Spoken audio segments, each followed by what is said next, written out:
Gözəlim anıram, yadıma salıram sevgimizi. Deyəsən yenə də qınayır, sınayır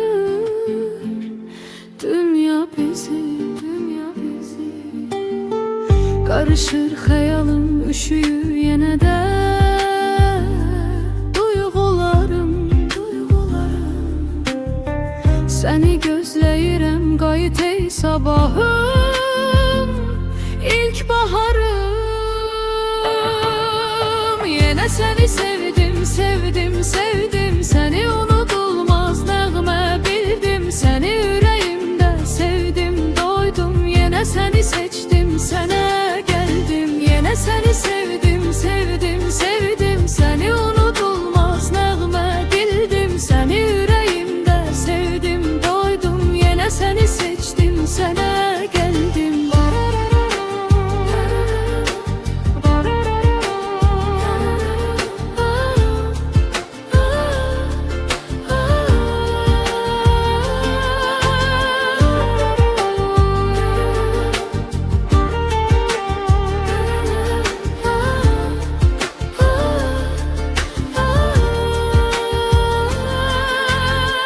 Ayrılıq bir sınaq, sənə də, mənə də.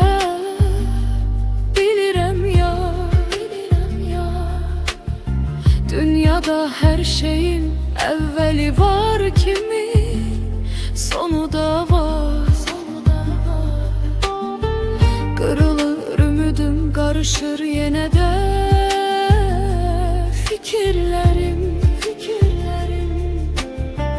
Sevgilim bəlkə də bizi də vüsal tapar.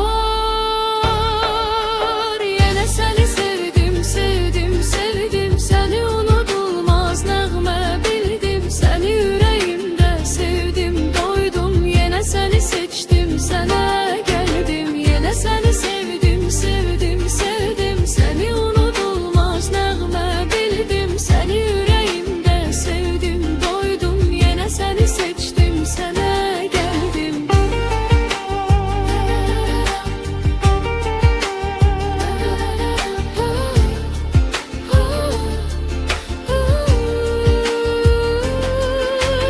Yenə səni sevdim, səni